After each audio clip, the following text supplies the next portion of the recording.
राधा कृष्ण चरण कमलेभ्यो नमः। श्रीमद् भगवद गीता 10वां अध्याय। ओम श्री परमात्मने नमः। वसुदेव सुतं देवं कंस चारूरमर्दनं देवकी परमानंदं कृष्णं वंदे जगद्गुरुं। 10वें अध्याय का भावार्थ। भगवान श्री कृष्णचंद्र जी बोले, हे महाबाहु, फिर भी मेरे परम रहस्य और प्रभाव युक्त वचन श्रवण कर, जो कि मैं तुझ अतिशय प्रेम रखने वाले के लिए हित की इच्छा से कहूँगा। हे अर्जुन, मेरी उत्पत्ति को अर्थात विभूत सहित लीला से प्रकट होने को न देवता लोग जानते हैं और न महर्षि जन ही जानते हैं, क्योंकि मैं सब प्रकार से देवताओं का और महर्षियों का भी आदि कारण हूँ। जो मेरे को अजन्मा अर्थात वास्तव में जन्म रहित और अनादि तथा लोकों का महान ईश्वर तत्व से जानते हैं, वह मनुष्यों में ज्ञानवान पुरुष संपूर्ण पापों से मुक्त हो जाता है। अनादि उसे कहते हैं जो आदि रहित होवे और सबका कारण होवे।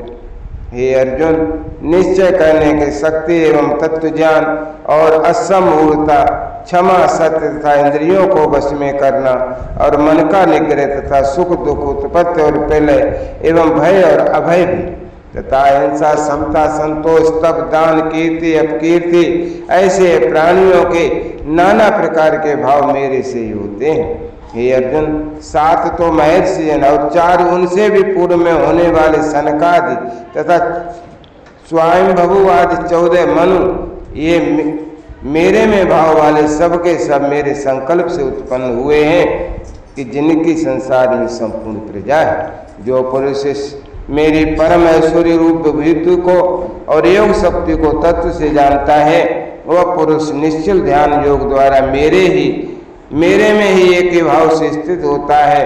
इसमें कुछ भी संशय नहीं है। जो कुछ दृश्यमात्र संसार है सो सब भगवान की माया है और एक वासुदेव भगवान ही सर्वत्र परिपूर्ण है। यह जानना ही तत्व से जानना है। मैं वासुदेव ही संपूर्ण जगत की उत्पत्ति का कारण हूँ और मेरे से ही सब जगत चेष्टा करता है। इस प्रकार तत्व से समझकर श्रद्धा और भक्ति से युक्त हुए बुद्धिमान भक्तजन मुझ परमेश्वर को निरंतर भजते हैं। वे निरंतर मेरे में मन लगाने वाले और मेरे में ही प्राणों को अर्पण करने वाले मुझ वासुदेव के लिए जिन्होंने अपना जीवन अर्पण कर दिया है, उनका नाम है मदगत प्राण। भक्तजन सदा ही मेरी भक्ति की चर्चा के द्वारा आपस में मेरे प्रभाव को जनाते हुए तथा गुण और प्रभाव से मेरा कथन करते हुए ही संतुष्ट होते हैं और मुझ वासुदेव में ही निरंतर रमण करते हैं। उन निरंतर मेरे में ध्यान में लगे हुए और प्रेम पूर्वक भजने वाले भक्तों को मैं वह तत्व ज्ञान रूप योग देता हूँ, कि जिससे मेरे को ही प्राप्त होते हैं। ये अर्जुन, उनके ऊपर अनुग्रह करने के लिए ही मैं स्वयं उनके अंतःकरण में एक ही भाव से स्थित हुआ अज्ञान से उत्पन्न हुए अंधकार को प्रकाश में तत्व ज्ञान रूप दीपक द्वारा नष्ट कर देता हूँ। इस प्रकार भगवान के वचनों को सुनकर अर्जुन बोले, हे भगवान, आप परम ब्रह्म हैं और परम धाम एवं परम पवित्र भी हैं, क्योंकि आपको सब ऋषि जन सनातन दिव्य पुरुष एवं देवों का भी आदि देव, अजन्मा और सर्वव्यापी कहते हैं। वैसे ही देव ऋषि नारद तथा असित और देवल ऋषि तथा महर्षि व्यास और स्वयं आप भी मेरे प्रति कहते हैं। ये कि सब जो कुछ भी मेरे प्रति आप कहते हैं, इस समस्त को मैं सत्य मानता हूँ। हे भगवान, आपके लीला में स्वरूप को न दानव जानते हैं और न देवता ही जानते हैं। हे भूतों को उत्पन्न करने वाले, हे भूतों के महान ईश्वर, हे देवों के देव, हे जगत के स्वामी, हे पुरुषोत्तम, आप स्वयं ही अपने से अपने आप को जानते हैं। इसलिए हे भगवान, आप ही उन अपनी दिव्य विभूतियों को संपूर्णता से कहने के लिए योग्य हैं, कि जिन विभूतियों के द्वारा इन सब लोगों को व्याप्त करके स्थित हैं। योगेश्वर, मैं किस प्रकार निरंतर चिंतन करता हुआ आपको जानूं, और हे भगवान, आप किन किन भावों में मेरे द्वारा चिंतन करने योग्य हैं।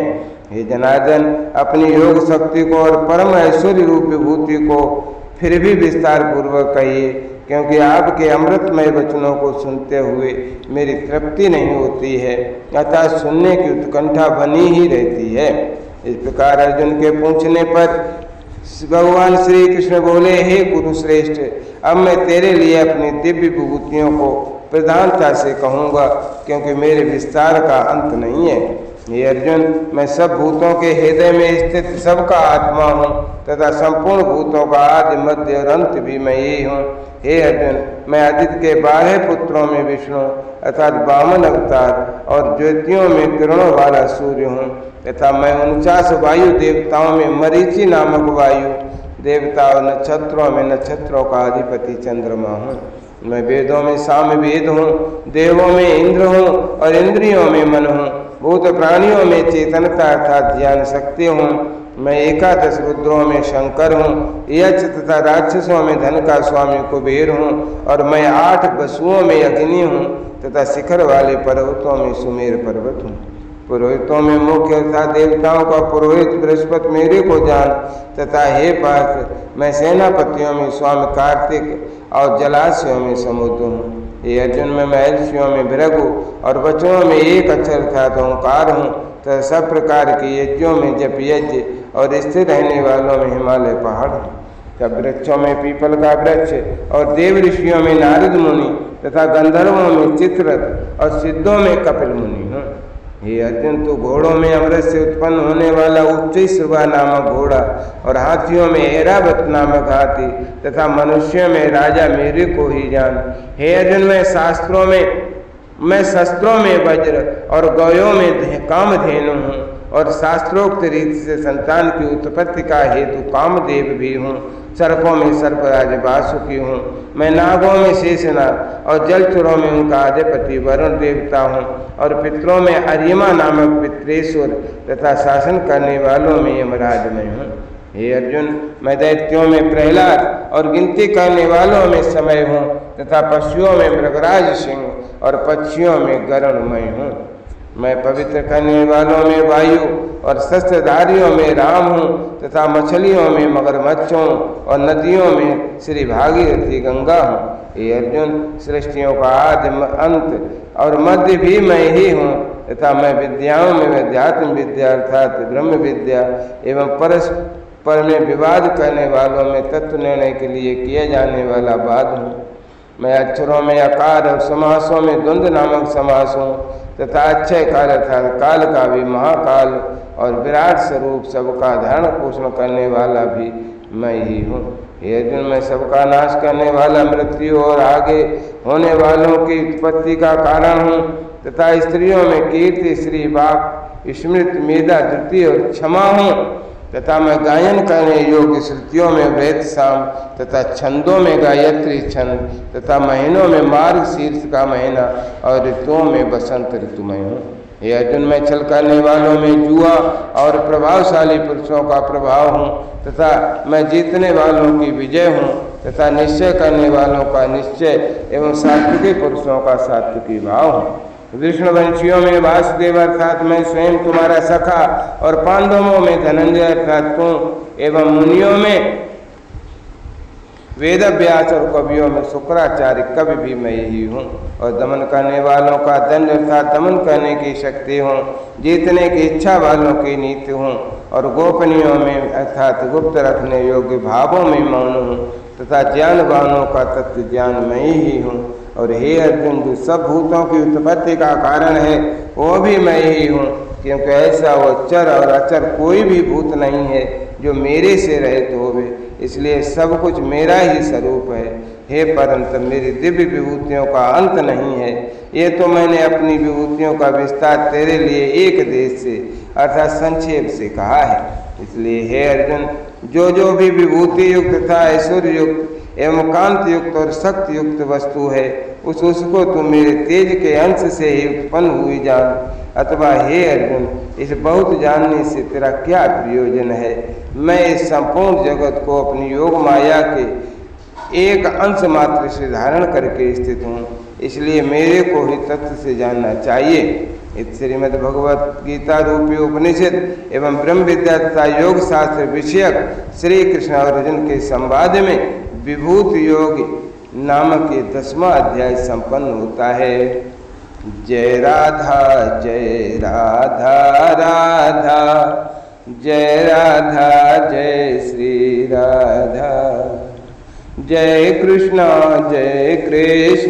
कृष्ण जय कृष्ण जय श्री कृष्ण। भगवत गीता के 10वें अध्याय का मातम्य। भगवान शिव कहते हैं, हे सुंदरी, अब तुम 10वें अध्याय के मातम्य की परम पावन कथा सुनो, जो स्वर्ग रूपी दुर्ग में जाने के लिए सुंदर सोपान और प्रभाव की चरम सीमा है। काशीपुरी में एक धीर बुद्धि नामक से विख्यात एक ब्राह्मण था, जो मुझ में प्रिय नंदी के समान भक्ति रखता था, और वह पावन कीर्ति के अर्जन में तत्पर रहने वाला, शांत चित्त और हिंसा, कठोरता एवं दुस्साहस से दूर रहने वाला था। जितेंद्रिय होने के कारण वह निवृत्ति मार्ग में ही स्थित रहता था। उसने वेद रूपी समुद्र का पार पा लिया था। वो संपूर्ण शास्त्रों के तात्पर्य का जाता था। उसका चित्त सदा मेरे ध्यान में संलग्न रहता था। वो मन को अंतर आत्मा में लगाकर सदा आत्म तत्व का साक्षात किया करता था। अतः जब वो चलने लगता तब मैं प्रेम बस उसके पीछे दौड़ दौड़ कर उसके हाथ का सहारा देता रहता था। सेठ ने पूछा, भगवान, इस प्रकार भला किसने आपका दर्शन किया होगा? इस महात्मा ने कौन सा तप, कौन सा होम और कौन सा जप किया है कि स्वयं आप ही पद पद पर इसे हाथ का सहारा देते चलते हैं? भृंगिरिट का ये प्रश्न सुनकर मैंने इस प्रकार उत्तर देना आरंभ किया था। एक समय की बात है, कैलाश पर्वत के पार्श्व भाग में पुन्नाग वन के भीतर चंद्रमा की अमृतमयी किरणों से धुली हुई भूमि में एक वेदी का आश्रय लेकर मैं बैठा हुआ था। मेरे बैठने के क्षण भर बाद ही सहसा बड़ी जोर की आंधी उठी। वहाँ के वृक्षों की शाखाएं नीचे ऊपर होकर आपस में टकराने लगीं। कितनी ही टहनियाँ टूट टूट कर बिखर गईं। पर्वत की अविचल छाया भी हिलने लगी। इसके बाद वहाँ महान भयंकर शब्द हुआ, जिससे पर्वत की कंदराएं प्रतिध्वनित हो उठीं। तदनंतर आकाश से कोई विशाल पक्षी उतरा, जिसके कांति काले मेघ के समान थी। वह कज्जल की रात से अंधकार के समूह तथा पंख कटे हुए काले पर्वत सा जान पड़ता था। पैरों से पृथ्वी का सहारा लेकर उस पक्षी ने मुझे प्रणाम किया और एक सुंदर नवीन कमल मेरे चरणों में रखकर फिर स्पष्ट वाणी में स्तुति करनी आरंभ कर दी। पक्षी बोला, हे देव, आपकी जय हो। आप चिदानंदमयी सुधा के सागर तथा जगत के पालक हैं। सदा सद्भावना से युक्त एवं अनासक्त की लहरों से उल्लसित हैं। आपके वैभव का कहीं अंत नहीं है। आपकी जय हो। अद्वैत वासना से परिपूर्ण बुद्धि के द्वारा आप त्रिविध मलों से रहते हैं। आप जितेंद्रिय भक्तों के अधीन रहते हैं तथा ध्यान में आपके स्वरूप का साक्षात्कार होता है। आप अविद्यामय उपाधि से रहते हैं। नित्य मुक्त निराकार निरामय असीम अहंकार शून्य आवरण रहित निर्गुण है। आपके चरण कमल शरणागत भक्तों की रक्षा करने में प्रवीण है। अपने भयंकर ललाट रूपी महासर्प की विशद ज्वाला से आपने कामदेव को वश किया है। आपकी जय हो प्रभु। आप प्रत्यक्ष आदि प्रमाणों से दूर होते हुए भी प्रमाण्य स्वरूप हैं। आपको बार बार नमस्कार है। चैतन्य के स्वामी तथा त्रिभुवन रूपधारी आपको प्रणाम है। मैं श्रेष्ठ योगियों द्वारा चुंबित आपके उन चरण कमलों की वंदना करता हूँ, जो अपार भव पाप के समुद्र से पार उतारने में अद्भुत शक्तिशाली। हे महादेव, साक्षात बृहस्पति भी आपकी स्तुति करने की धृष्टता नहीं कर सकते। सहस्र मुखों वाले नागराज शेष में भी इतनी चातुरी नहीं है कि वे आपके गुणों का वर्णन कर सकें। फिर मेरे जैसे छोटी बुद्धि वाले पक्षी की तो विसाती किया। उस पक्षी के द्वारा किए हुए इस स्तोत्र को सुनकर मैंने उससे पूछा, हे विहंगम, तुम हो कौन और कहाँ से आए? तुम्हारी आकृति तो हंस जैसी है, मगर रंग कौवे का मिला है। तुम जिस प्रयोजन को लेकर यहाँ आए हो उसे बताओ। पक्षी बोला, हे देवेश, मुझे ब्रह्मा जी का हंस जानिए। दूर जटे, जिस कर्म से मेरे शरीर में इस समय कालिमा आ गई है उसे सुनिए। प्रभो, यद्यपि आप सर्वज्ञ हैं, अतः आपसे कोई बात छिपी तो है नहीं, तथापि यदि आप पूछते हो तो बतलाता हूँ। सौराष्ट्र अर्थात सूरत नगर के पास एक सुंदर सरोवर है जिसमें कमल लहलाते रहते हैं। उसी में से बाल चंद्रमा के टुकड़े जैसे श्वेत मृणालों के ग्रास लेकर मैं बड़ी तीव्र गति से आकाश में उड़ रहा था।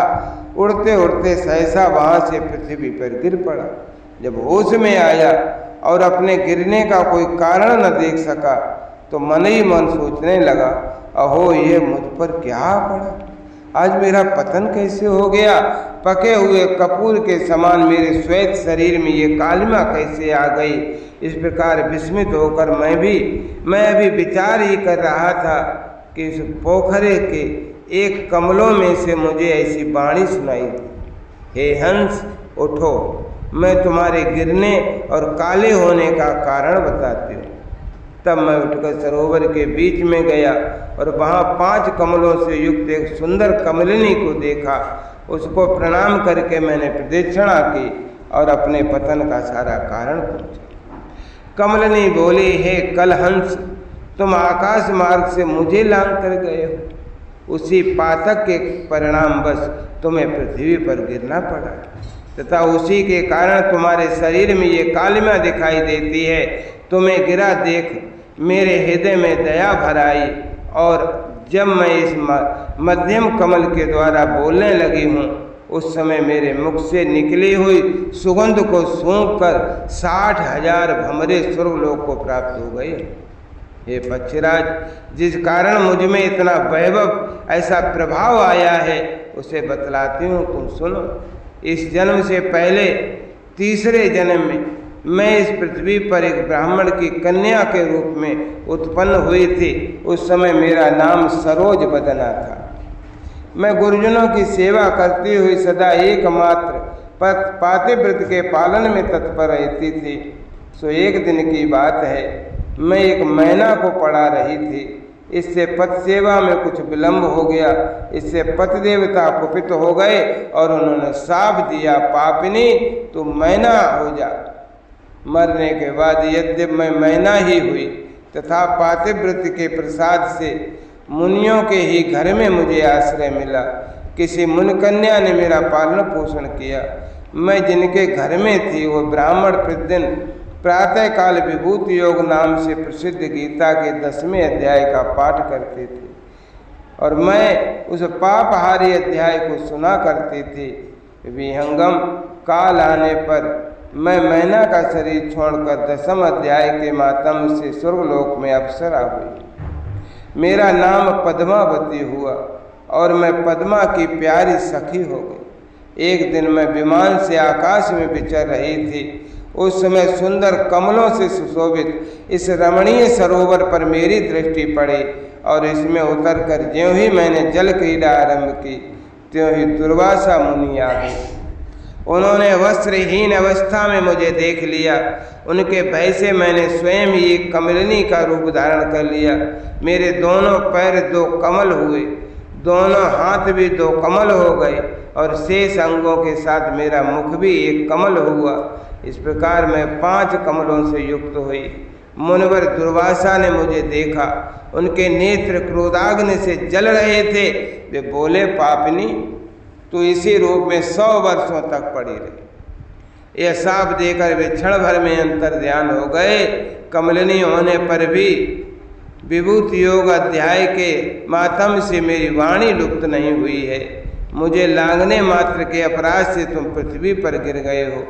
सो हे पक्षराज, यहाँ खड़े हुए तुम्हारे सामने ही आज मेरे साप की निवृत्ति हो रही है, क्योंकि आज 100 वर्ष पूरे हो गए। मेरे द्वारा गाए जाते हुए उस उत्तम अध्याय को आज तुम भी सुन लो। उसके श्रवण मात्र से तुम भी आज ही मुक्त हो जाओगे। यों कहकर पद्मिनी ने स्पष्ट एवं सुंदर वाणी में 10वें अध्याय का पाठ प्रारंभ किया और वो मुक्त हो गए। उसे सुनने के बाद उसी के दिए हुए इस उत्तम कमल को लाकर मैंने आपको अर्पण किया है। इतनी कथा सुनाकर उस पक्षी ने अपना शरीर त्याग दिया। यह एक अद्भुत सी घटना हुई। वही पक्षी अब 10वें अध्याय के प्रभाव से ब्राह्मण कुल में उत्पन्न हुआ है। जन्म से ही अभ्यास होने के कारण शैशवावस्था से ही इसके मुख से सदा गीता जी के 10वें अध्याय का उच्चारण हुआ करता। 10वें अध्याय के अर्थ चिंतन का यह परिणाम हुआ कि ये सब भूतों में स्थित शंख चक्रधारी भगवान विष्णु का सदा ही दर्शन करता रहता है। इसकी स्नेहपूर्ण दृष्टि जब कभी किसी देहधारी के शरीर पर पड़ जाती है, तब वो चाहे शराबी हो, चाहे ब्रह्म हत्यारा ही क्यों न हो, मुक्त हो जाता है। तथा पूर्व जन्म में अभ्यास किए हुए 10वें अध्याय के मातम्य से इसको ये दुर्लभ तत्व ज्ञान प्राप्त है तथा इसने जीवन मुक्ति भी पा ली है। अतः जब ये रास्ता चलने लगता है तो मैं इसे हाथ का सहारा दिए रहता। भृंगऋटे, ये सब 10वें अध्याय की महामहिमा है। पार्वती, इस प्रकार मैंने भृंगऋट के सामने जो पापनाशक कथा कही थी, वही यहाँ तुमसे भी कही है। नर हो या नारी, कोई भी क्यों न हो, इस 10वें अध्याय के श्रवण मात्र से उसे सब आश्रमों के पालन का फल प्राप्त होता है। जय राधा जय राधा राधा, जय राधा जय श्री राधा, जय कृष्णा कृष्णा, जय कृष्णा जय श्री कृष्णा।